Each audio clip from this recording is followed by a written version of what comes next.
Hi Cancer! Kamusta? Ito po si Divine Tarot 888 para sa iyong April kapalaran. Tingnan natin ang energies connected sa iyo ngayon. Kamusta kayo guys?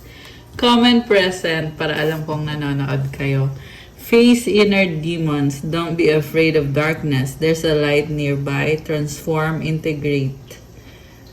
Okay. Merong mabigat sa damdamin mo ngayon. Pero kailangan mo tong i-process. Pag na-process mo na to, magiging okay ka din naman ulit. Defensive, unseen resistance to unresolved issues. Explore with curiosity, reflection, acceptance, growth. Okay. Shame and guilt. Feel them without judgment. Mistakes do not define your worth. Compassion, acceptance. Okay. Medyo malungkot ka. Positive change. Okay, ito na yung mensahe na gusto nating marinig. Diba? This is about positive change. Transform pain into strength and empower yourself. Ascend, evolution, free. So, sabi ko nga sa'yo pag na-process mo na itong mga emotion mo, magiging okay ka ulit. Cancer. Alam mo kung bakit? Kasi lagi kang nagtatransform. Lagi mo binabago yung sarili mo. May growth at may positive na pagbabago. And you are strong. Okay. Wow. You are very strong. Okay. So, kailangan mo lang ng panahon para ma-process mo itong mga emosyon mo. Relentless craving. Addiction is a prison disguised as freedom. Consumed eroding habits. Okay. May mga bad habits na kailangan itigil. Nagigilty ka, nahihiya ka sa mga bad habits na yan. Pero hindi mo kailangan mahiya. Ang kailangan mong gawin is ipagdasal mo na ma-overcome mo to. At syempre, kailangan iwasan mo talaga yung mga addictions. Di ba sabi nga sa Bible, resist the devil and it will flee. I feel like someone needs to hear that message. Kailangan mong i-resist yung mga temptation, yung mga cravings, addictions, kung ano man to. Iba-iba naman kayo ng sitwasyon, guys. So, hindi na ako magbibigay ng example. Pero comment nyo dyan para alam ko, okay? Hindi na para mahiya ka. But instead, baguhin mo yung sarili mo. At syempre, ipag-pray mo, nabigyan ka ng lakas pa para malampasan mo to. One more card. Find wholeness. Bring together fragments that complete you. Acceptance, inner peace. Wow naman. So, ito ka, binubuo mo ang sarili mo. Kita mo merong mga jigsaw puzzle pieces. So, you're putting the pieces together at unti-unti ka nang nakukompleto. This is about inner peace. Yung peace na nasa loob mo and acceptance na din sa sarili mo at sa sitwasyon. And it will bring a positive change. Itong wholeness na ito, if you find the missing pieces, magkakaroon ulit ng bagong simula. I'm hearing uusad. Uusad ka, uusad yung sitwasyon. Ayan. Okay. So, ano bang mensahe para kay Cancer ngayon? Tingnan natin, guys. 1, 2, 3 vision. Your path may not look identical to anyone else's. That is what makes you unique. Remember that as you stay the path that feels connected, the path will continue to lead you to alignment. Let your vision be as different as you are. Affirmation, my path is mine and mine alone. When I follow my path, alignment comes naturally. So may sarili kang landas, huwag mo ikumpara yung sarili mo sa ibang tao. May vision ka, it's your gift na nalalaman mo kung anong paparating, anong mangyayari, anong susunod. Malakas ang intuition mo. And sinasabi dito, nililid ka sa alignment. Ibig sabihin, yun nga, tamang landas nga yan. At you will be better. Yun ang ibig sabihin nun. So, ayan, magiging natural yung alignment. Oh, I saw 444 on the screen. Oh my gosh. Ayan guys, may mga angel numbers for you. Okay, grabe. 1717 self-reliance. Time has come to rely on your knowledge, your wisdom, and your ambition. You have an important soul mission and life purpose. Leaning on your inner strength will allow more of your path to unfold ahead. So, feeling mo ngayon, kailangan mo magtiwala sa sarili mo lang. Feeling mo mag-isa ka, or kailangan mong gamitin yung alam mo, yung kaalaman mo, at yung ambition mo para to help you move forward sa buhay mo. May mission ka at may purpose ka dito sa earth. May lakas ka. Sabi ko nga kanina, malakas ka eh. So, gamitin mo doon yung lakas mo na yan kasi magtutuloy-tuloy ka sa landas mo. At marami ka pang matutuklasan pa. Affirmation. Nabasa ko na pala to. So, you are a leader. And may good fortune and may good blessings para sa'yo. Nabasa ko na ba to? Parang hindi ko maalala. Anyway, okay, basahin natin ulit guys. As I take leadership of my life brings a flow of good fortune and good blessings. So, yeah, be a leader kasi you definitely have blessings at maswerte ka, may fortune. Okay. One more for Cancer. Okay. 999 release. Endings are new beginnings in disguise. An ending symbolizes the closure of one door and the opening of another. The whisper is reminding you to release and allow. It's in the release where the magic happens. So, yung ending na nangyayari sa'yo, simula na yan ng bagong simula. Hindi mo lang, syempre hindi mo nakikita o hindi mo nararamdaman na may bagong simula. Kasi, papunta ka pa lang dun eh. May pintuan na nagsasara. Tapos ngayon, may magbubukas naman na bagong pintuan. Hayaan lang mangyari ang mga bagay-bagay. Release and allow. Affirmation, doors open for me where others have closed, bringing transformation to my mind, body, and soul. So, malaking transformation to sa isip mo, sa katawan mo, sa soul mo. Wow naman. Okay, I love that. Tapos, ito rin, gustong lumabas ng message na to para sa'yo. 555, change. Change happens outside your comfort zone. The time for change is now. The angels are whispering for you to trust your path and to learn how to walk it. Take the next step, allow change to lift you up and guide you forward. So, hindi madali ang pagbabago, pero magtiwala ka lang daw sa landas mo. May kailangan kang pag-aralan, may kailangan kang matutunan. Gawin mo lang yung susunod na hakbang at magtutuloy-tuloy yan. Magiging positive, yung energy mo lalong magiging positive dahil sa change na to. Diba? Positive change. Oh my gosh. Ayan. So, affirmation. I release all that no longer serves me as I'm guided to move outside my comfort zone and let change in. Okay. So, sa love life ni Cancer, tingnan natin. Ano bang mga energies connected sa'yo ngayon? So, gamitin natin itong cards na to.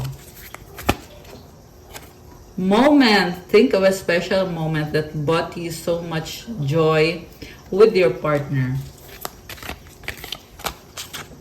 Power. The power of love is like a magnet, drawing souls together. Wow! Very passionate and fiery. Itong love connection na to. Oh, wow! Marriage. A marriage of souls is a union of two divine counterparts blending together. So, ito na, pag-level up to ng connection ninyo. So, yung iba ay kasal na kayo sa taong kadil ninyo and ang nakikita ko dito, parang ang gaan lang and passionate din. Okay. So, this is a very committed relationship or papunta na doon. May level up na.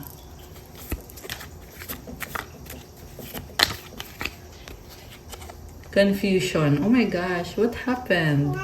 All seekers of truth experience confusion. Ask the divine to provide the answers you need. May gumugulo sa isip nitong person na to. Ikaw ba yan or yung person mo ba yan? Tingnan natin.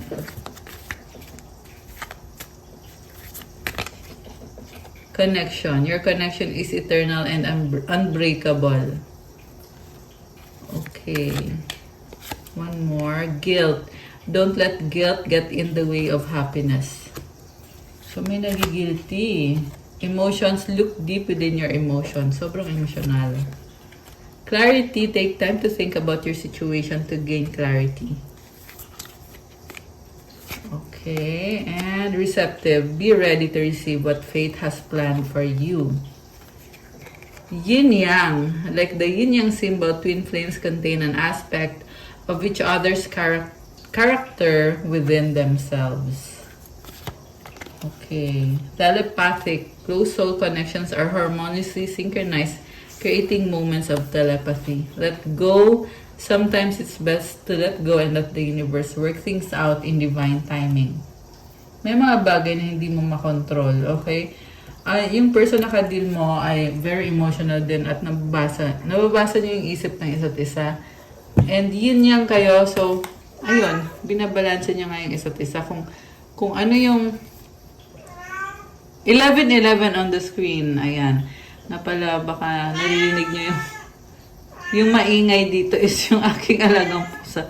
Natatawa talaga ako kasi wait lang guys. Okay, huwag niyo na isipin yun kasi lumabas na muna siya. Okay. So anyway, okay, Cancer. Sacrifice. Love may come with sacrifices. Evaluate what you're willing to give up. So, napapagod ka din eh, Cancer. And it's a sacrifice. Kumbaga, kung papasukin mo itong relationship na to, may isa-sacrifice ka, may kapalit.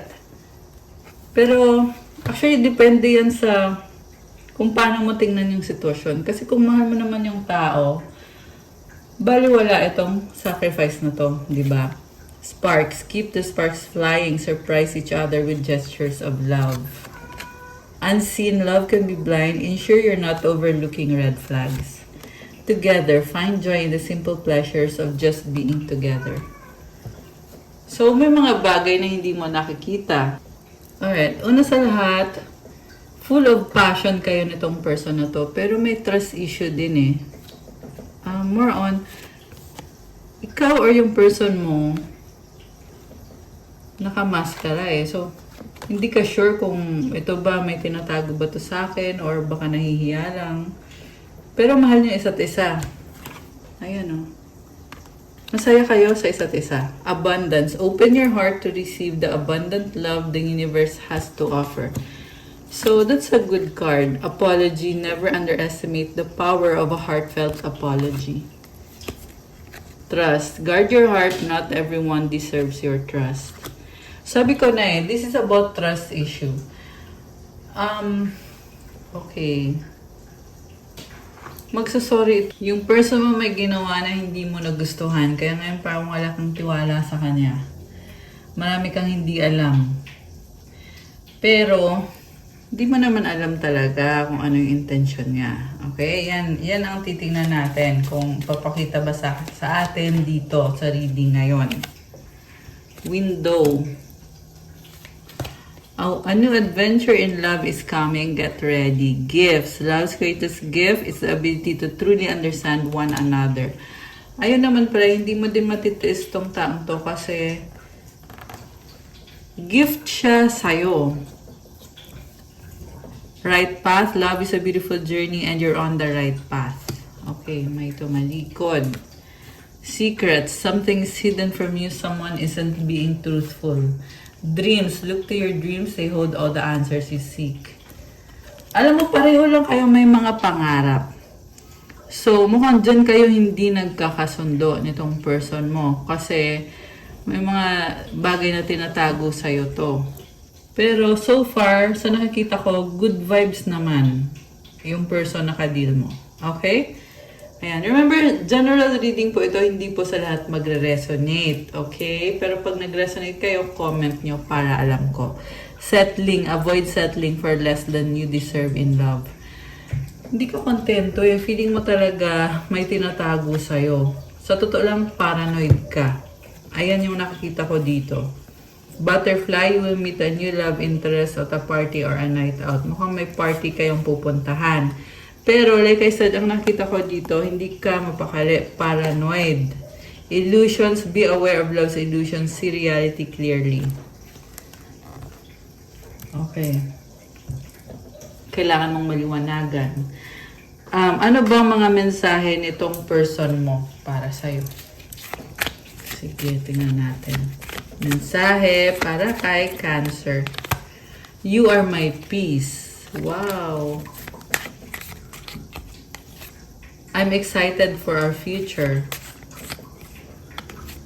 I'm not happy anymore. I wish things were different. Oh. You are irreplaceable. I don't believe you. Oh, bakit ganon? Parang may misunderstanding. I appreciate you. You're all I need. Childhood trauma. Sabi ko na may trauma. I pray about you. Okay. You're a God-given gift. Alam mo, grabe, pinagdadasal ka nitong person mo na mag-heal yung childhood trauma mo.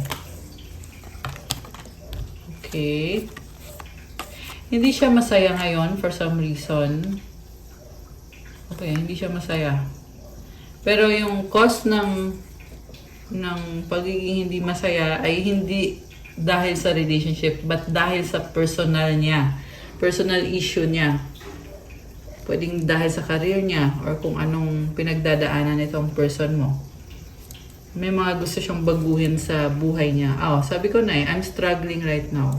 Ayan. Nagsa-struggle siya and I just saw 222 angel numbers on the screen. You hurt me. I will do everything I can. Nape-pressure siya. My pride or ego took control of me. I want to be with you. I have so much things running in my head. Okay, problemado ngayon itong person mo. Plus pa, parang may kinaka-stress pa siya. Kailangan niya ng panahon para ayusin ito. Kasi iniisip niya kasi yung future eh. Ayan, I'm excited for our future. Nasa mga plano ka niya, nasa mga pangarap ka nitong person na to. So, tingnan natin from the tarot. Alisin ko muna to. Okay. So, Cancer, I'm hearing na magsosorry sa'yo itong person na to. And magkakaroon ng mga changes sa connection ninyo. Mahal ka naman itong person na ka-deal mo eh. Mukhang temporary lang na nagkaroon ng misunderstanding. Okay. So, tingnan natin from the tarot. Okay. The Wheel of the Year. Oh my gosh. This is about expansion, growth, new beginning, luck. Okay. Napakaswerte nito. Knight of Wands. Okay. Andito na yung swerte. So, magpatuloy ka lang, Cancer, lumaban ka. Actually, nakita ko medyo hesitant ka. Parang hindi ka sure. Okay? Pero, sinasabi kasi dito, andyan na yung swerte. Baka may kadit kayong Sagittarius, ang lakas ng energy ng Sagittarius sa reading na to. Although, this can be any sign. Okay?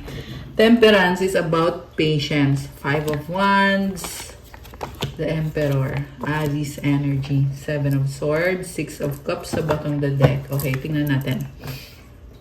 Okay. So, alam mo, itong person na ka-deal mo, sobrang siyang nagkikare sa'yo. May mga childhood memories kayo or past memories na tinatago niya sa puso niya. Sobrang mahalaga sa kanya. And I see flowing water na it symbolizes transformation and maraming mga changes. This is actually very positive na energy kasi nag-flow yung tubig. So, it also symbolizes abundance. And, ang daming cups eh. So, this is a very special love connection. Okay. So, sa past, okay, 7 of Swords. Maybe someone cheated on you in the past. Pero ngayon, may positive na pagbabago. Nakikita ko nag-a-adjust yung person. Although, hindi ka nagkakasundo minsan or 5 of Wands kasi is about conflict eh. So, maraming tao sa paligid at hindi nagkakasundo. Pero ang nangyayari dito, nag-a-adjust siya sa'yo. So, sinasabi dito, bigyan mo ng chance yung person. Sabi ko nga kanina, may magsosorry. Yan talaga yung nakikita ko dito sa reading mo, Cancer. And in the near future, the Emperor is here. Someone will take action. Ngayon, parang hindi ka sure, nagdadalang isip ka. Pero in the near future, you will be stronger and better. Emperor energy. So, mas lalakas yung confidence mo. I also see someone na kung dati nag-cheat siya sa'yo, ngayon naman nagpaplano siya na bumawi sa'yo. Ibig sabihin, mas aayusin niya yung connection ninyo, mas magiging better siya na karelasyon or kung ano man ang role niya sa buhay mo, magiging better siya kasi sobrang halaga mo para sa kanya. Nagki-care siya sa'yo. Very caring. Ayan, may mga flowers, diba? Very nurturing. Okay. So, meron dito, foreigner ba to? Or basta yung buhok niya, maputi yung buhok niya or blonde yung buhok niya?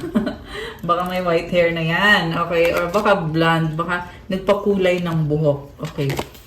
So, supportive energy is the Page of Wands, Six of Wands.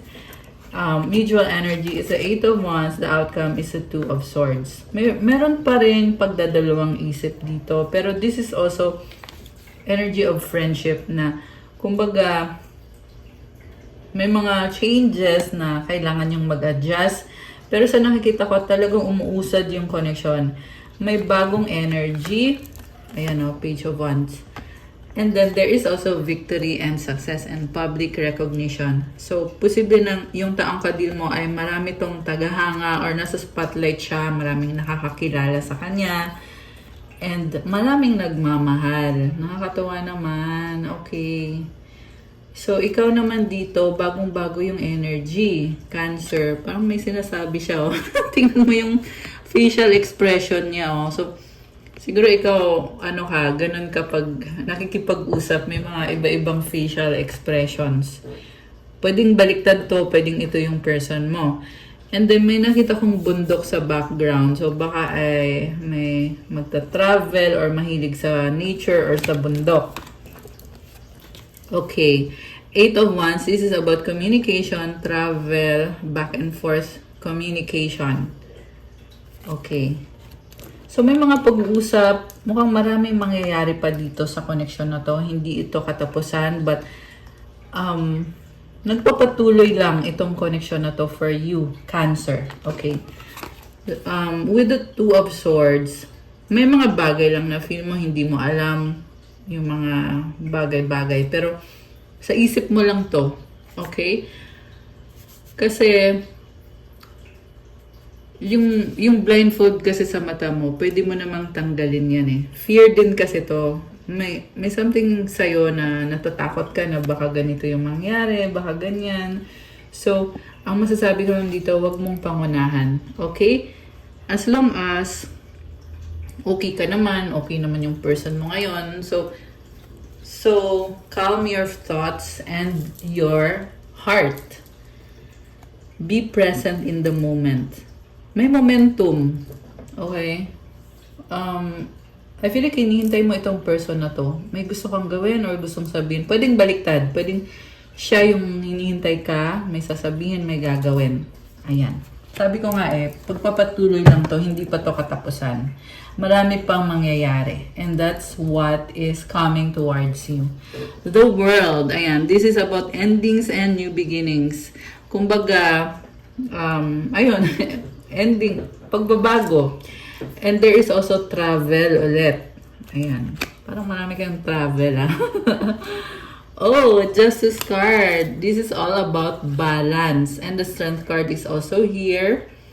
So, energy ito ng Leo and Libra. Okay.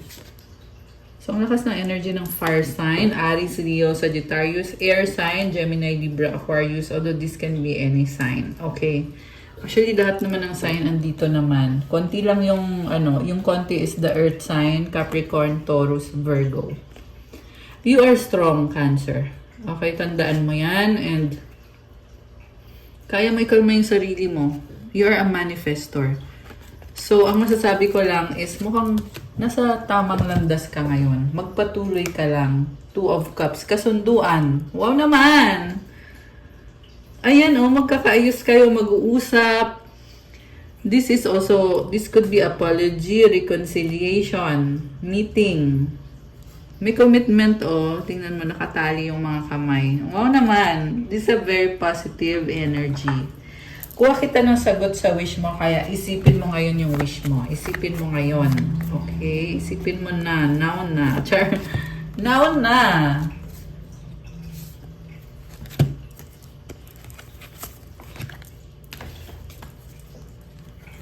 Okay. Kuha na din kita ng mensahe galing sa universe. Para kay Cancer. Okay. Anong mensahe galing sa universe for Cancer? Okay. Mga 3 mensahe. So, ready na ba kayo? Nabuksan natin ang sagot sa wish nyo. Comment ready now at bubuksan na natin to. Okay guys, so hindi ko na papatagalin. Ang sagot sa wish mo ay... Ito na. Yes! Oh my gosh! It's a yes! At kung kailan mangyayari ang wish mo, within the next few weeks. Ayan At ang advice sa'yo, get more information. Ayan. So kung ano man to, ayan, nag-yes. Ayan guys. I-claim nyo lang ito. May positive na blessing within the next few weeks. Okay? Ayan merong star, or it's actually Star of David. You are protected. Sabi dito. Wow naman. So from the universe, I find a deeper meaning and personal growth amid the discomfort.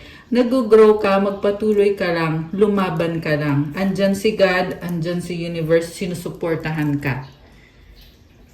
Hindi madali ang mga bagay-bagay, pero alam mo, you are so blessed. Yan yung nakikita ko for you. Joy is the ultimate creator. Kapag ikaw ay masaya, marami kang na-achieve, nakikreate. And lastly, my faith has the power to turn trauma into healing, conflict into growth, and fear into love.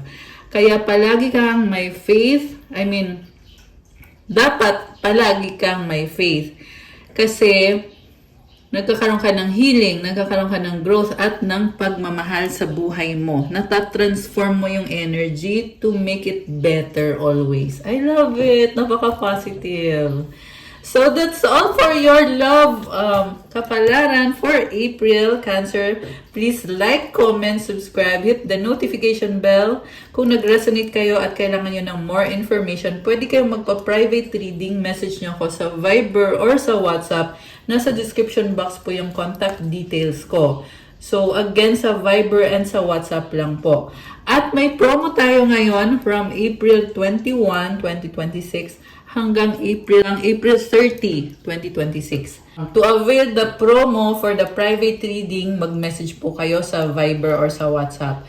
Marami kasing nagre-request. May mga iilan, di naman marami, but may mga iilan na nagme-message na nagre-request na sana daw may pa-promo daw ulit. Kaya ito, may promo tayo ulit for unlimited time. So, i-grab nyo na habang andito ngayon yung promo hanggang April 30, 2026. Also, visit my Instagram kung gusto nyo magkaroon ng mga crystals kagaya ng mga nakikita nyo suot ko or andito na ginagamit ko. Kasi mga crystals ay tutulong sa'yo na mag-manifest para gumanda pa lalo yung aura mo, para mabigyan ka ng magandang energy, ng protection, ng calming energy, ng very stable na energy. Pang lifetime mo na to kasi may mga rituals, prayers, special mantras na nilalagay natin at alagang-alaga po natin itong mga crystal na ito. So, again, message lang kayo through Viber or WhatsApp. Siyempre, i-follow nyo din yung social media account ko. Yung Instagram, andun nakapost yung crystals, tsaka yung Facebook account ko. Thank you again, Cancer. I love you guys. Have a good day. God bless you. Stay safe and see you again soon. Oh, I just saw 1212 on the screen. Ayan, may mga angel numbers. So, thank you guys. See you again soon. Bye!